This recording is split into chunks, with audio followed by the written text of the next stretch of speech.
My name's Oliver, and for the last 10 years, I was married to a woman named Isabella. If you'd asked me a few years back, I probably would have told you we had a solid marriage. Turns out, I couldn't have been more wrong.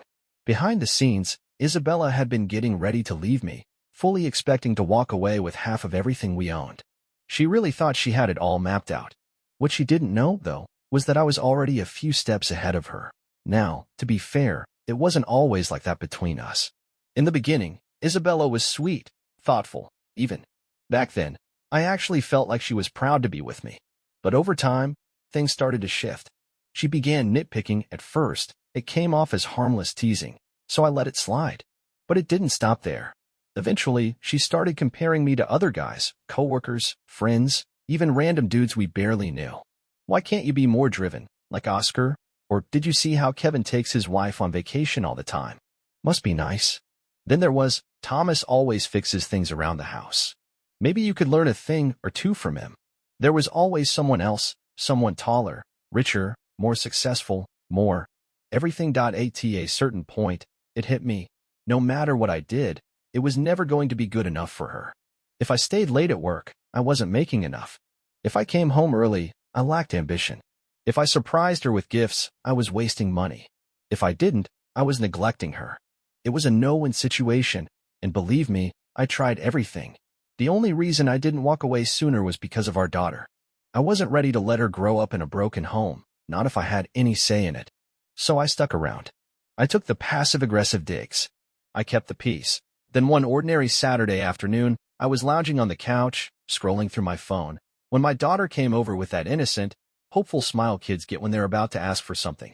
"Daddy, can we go get ice cream?" she asked, her eyes already trying to charm me into a yes. I laughed a little and shook my head. "Sweetheart, you know we can't have ice cream all the time, too much sugar," I said. It was something I'd told her 100 times before. But this time, instead of pouting or bargaining like she usually did, she just shrugged and said, "But Uncle Harry always gets me ice cream." My whole body froze. I had to fight to keep my cool, to stay composed. Who the hell was Uncle Harry? Trying to keep my tone light, I asked. "Oh yeah? Who's Uncle Harry?" She didn't even pause. "Mommy's friend. He comes over when you're at work or on your trips. He buys me ice cream and cookies." I didn't know what to say. A kid her age doesn't just make up something like that, not with that kind of innocent honesty. In her little world, there was nothing strange about it. I forced a smile. "Oh, that's nice of him." She nodded, completely unbothered, and ran off to play. But I stayed put, frozen on that couch. My wife, Isabella, had a male friend coming over when I wasn't around. I didn't confront her right away, though. Instead, I decided to do something smarter. Once I started really watching Isabella behavior, that's when the pieces started falling into place. I noticed she was leaving the house a lot more than usual. She always had some errand she had to run, but she'd be gone for hours at a time. Suddenly, gym sessions took up half the day. Random last-minute hangouts with friends I'd never even heard of before. And any time I asked something simple like, "Where'd you go?" or "Why'd that take so long?" she'd get all defensive, like I was out of line just for asking. Then there was her phone. That became another huge red flag. It was always on silent, always placed face down on the table. And she took it with her everywhere, even to the bathroom. If it rang while we were in the same room, she'd snatch it up like it was on fire and walk off before answering. It was obvious she didn't want me anywhere near it. And the few times I happened to glance over, I'd catch her swiping away notifications in a hurry, like she didn't want me seeing who was messaging her. That was new. We used to be open about everything. No secrets.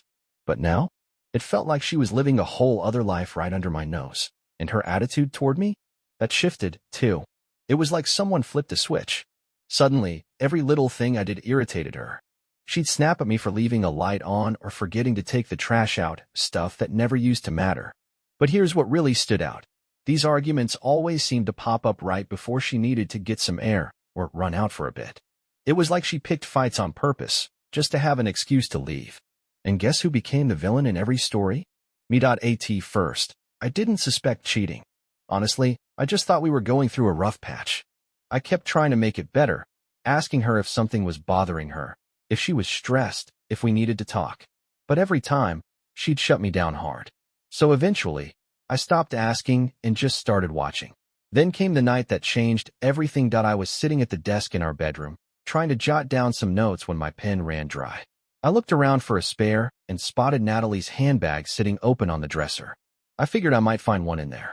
I reached in, and my fingers brushed against something small and plastic. Without thinking, I pulled it out.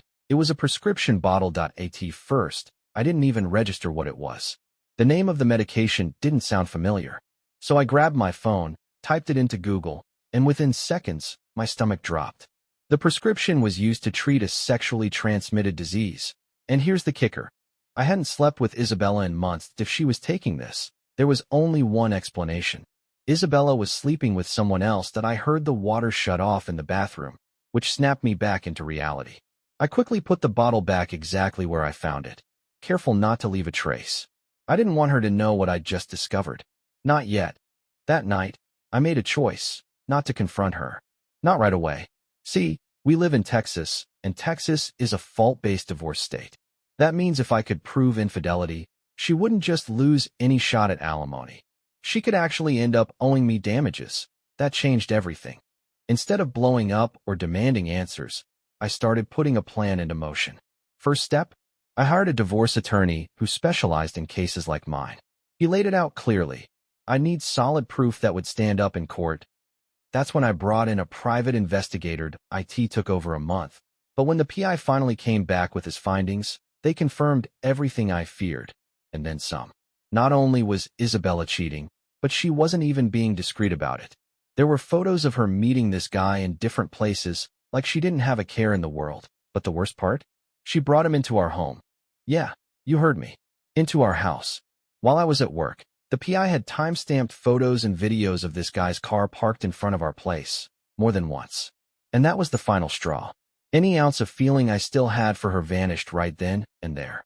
This wasn't just betrayal, it was flat-out disrespect. And then, there was our daughter. I had always suspected Isabella was neglecting her to some extent, but now, that's when I really began to understand just how bad things had gotten. Isabella would disappear for hours on end, sometimes not even bothering to be home for our daughter's bedtime. Also, she could spend more time with him. She wasn't just distant. She was checked out, like she'd already left us behind emotionally. My lawyer had been clear from the start. If I could prove that she was neglecting our daughter, I'd have a strong case to file for full custody. And that's exactly what I intended to do. What Isabella didn't know was that while she was off thinking she had me wrapped around her finger, I was already building my case against her, quietly, methodically, and patiently, just waiting for the right time to move. When it came to money, I knew she wouldn't think twice about trying to bleed me dry. That's why I made my next move carefully. I started transferring all of my major assets into accounts under our daughter's name. But this wasn't just some backdoor trick. I set them up legally as college savings plans and inheritance accounts. Everything was structured in a way that made those funds untouchable. On paper, that money now belonged to our daughter, and Natalie couldn't lay a finger on it. It wasn't as simple as just shifting funds around. I had to make sure everything was legally airtight, so I worked closely with my attorney to get it right. Once it was done, there was no undoing it. This wasn't about revenge. It was about protecting the life I had built. If I'd left that money in our joint accounts and then filed for divorce, she would have had every right to come for half of it. Maybe more, depending on how things played out. But now, that money was technically no longer mine. It was reserved for our daughter's future. And if I ended up being granted custody, I'd still maintain full control over those accounts as her legal guardian. Then one evening, after yet another exhausting argument, Natalie finally dropped the words I'd been waiting on for months. I want a divorce. She stood there with her arms crossed, watching me, probably expecting some kind of meltdown. Tears, begging, a desperate plea to fix things. But that's not what she got. I just smiled and said, okay. That one simple word caught her completely off guard. She blinked, confused, like the wind had just been knocked out of her. She hadn't expected it to be that easy. In her mind, she thought she had all the power. She assumed she'd be the one walking away with half of everything, plus a nice chunk in alimony to keep living comfortably. But she had no idea I'd spent months preparing for this very moment, and the next morning, before she could even open her mouth to start talking about how we should divide things fairly, I was already 5 steps ahead. I had my lawyer send the divorce papers over to her. She was still in her robe, sitting at the breakfast table when she opened the envelope. I watched as her face changed, Her world seemed to collapse in real time. The papers spelled out everything. Not only was she getting no alimony, but there was also the very real possibility she might have to pay me damages. For the first time in ages, she was speechless. Her eyes went wide, like she was seeing me for the first time. When the divorce proceedings began, Isabella still carried herself like she had everything under control. She probably thought there'd be some way out, but she was wrong. The private investigator had done a thorough job. There were photos, timestamps, and all of her meeting her lover at various locations. When the court saw the evidence, there was no denying what had been going on. Then came the final nail in the coffin, the STD medication. I had taken pictures of it that night, and I remember the look on her face when my lawyer presented the proof. There it was, documented proof that she had been treating an infection she sure as hell didn't get from me.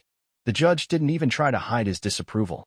Texas is a fault-based divorce state, meaning if one spouse cheats, it completely changes the outcome.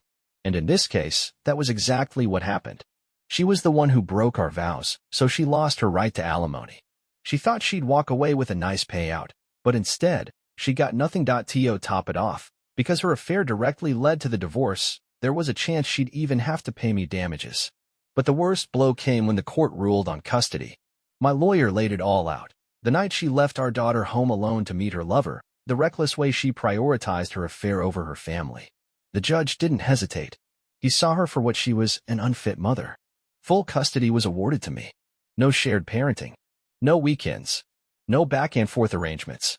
Isabella was reduced to a visitor in her own child's life. By that time, I had already moved all major assets, including the house, into accounts under our daughter's name, structuring everything so she couldn't touch it. When the ruling came down, Isabella had nothing left. When we walked out of that courtroom, she wasn't the same woman who had confidently asked for a divorce. She had no idea what she was up against. I won't lie, there was a time when I might have taken her back, tried to fix things for the sake of our daughter. But that time is long gone. I see things clearly now. Some mistakes can't be undone, and some people only realize the consequences of their actions when it's too late. That's exactly what happened to Isabella. At first, she tried to act like she didn't care. But once she realized she wasn't getting a dime from me, that she'd lost custody of our daughter, and that she had nothing left to fall back on, she wasn't so sure about leaving anymore. She started calling, sending long messages about how we had so many good years together, how she made a mistake, how our daughter needed both of us. But where was all that concern for our family when she was sneaking around behind my back? Where was the regret when she was lying to me, treating me like I wasn't enough? I stayed firm. She tried every trick in the book, guilt, fake remorse, even blaming me for not fighting for our marriage. But you can't fight for something when the other person has already set it on fire. She was never sorry for what she did. She was only sorry she got caught, and even more sorry that I didn't let her walk away with the life she thought she deserved. Now, I'm free. Not just legally, but mentally, emotionally, and financially. I can finally focus on my daughter and building a life where I don't have to walk on eggshells or wonder what lie I'm being fed today. I've learned a lot from this experience. First, never ignore the signs. If something feels off, trust your instincts. Second, always protect yourself, emotionally and financially. If I hadn't taken the steps I did, I would have been left with nothing. Third, some people only respect you when they realize they can't take advantage of you anymore. So, what do you think? Did I handle it the right way? What would you have done if you were in my shoes? Let me know in the comments. And remember, she thought she was playing me. Turns out, she was the one playing herself.